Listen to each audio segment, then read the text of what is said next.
IPL ఆరంభంలో పేలవ ఫామ్తో విమర్శలు ఎదుర్కొన్న రోహిత్ శర్మ ఇప్పుడు దుమ్ము రేపుతున్నాడు. సెకండ్ హాఫ్లో జట్టుకు విజయాలు అవసరమైన వేళ రెచ్చిపోతున్నాడు. బ్యాట్తో పరుగుల వరద పారుస్తున్నాడు. వరుస హాఫ్ సెంచరీలతో జట్టుకు భారీ స్కోర్లు అందించడంతో పాటు రికార్డుల మోత మోగిస్తున్నాడు. సచిన్ టెండూల్కర్కు కూడా సాధ్యం కాని రికార్డును రోహిత్ శర్మ సాధించాడు. ఐపీఎల్ చరిత్రలో ఈ ఘనత సాధించిన ప్లేయర్స్ కేవలం 2 మాత్రమే ఉన్నారు.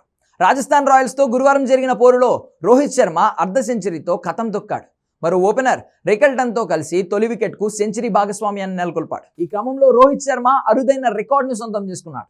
ఐపీఎల్ చరిత్రలో ఒకే జట్టు తరపున 6000 పరుగులు పూర్తి చేసుకున్న 2వ ప్లేయర్గా, ముంబై తరపున ఈ ఘనత అందుకున్న తొలి ప్లేయర్గా రికార్డులకు ఎక్కాడు. రోహిత్ శర్మ మాత్రమే ముంబై తరపున ఈ ఘనత అందుకున్నాడు. సచిన్ టెండూల్కర్ ముంబై ఇండియన్స్ తరపున కేవలం 2599 పరుగులు మాత్రమే చేశాడు. రోహిత్ శర్మ కంటే ముందుగా ఈ రికార్డును RCB star player Virat Kohli సాధించాడు.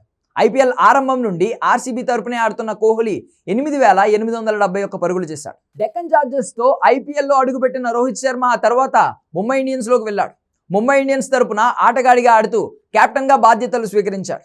రోహిత్ కెప్టెన్సీలో ముంబై ఇండియన్స్ 5 ఐపీఎల్ ట్రోఫీలు సాధించింది. ఓవరాల్గా ఐపీఎల్లో 6905 పరుగులు చేయగా వాటిలో 6000కు పైగా పరుగులు ముంబై ఇండియన్స్ తరపునే చేశాడు. ఐపీఎల్ కెరియర్లో రోహిత్ శర్మ 267 మ్యాచ్లు ఆడాడు. 109 పరుగుల హైయెస్ట్ స్కోరుతో ఐపీఎల్లో 2 సెంచరీలు నమోదు చేశాడు. 2 సెంచరీలు, 46 హాఫ్ సెంచరీలతో 6905 పరుగులు సాధించాడు.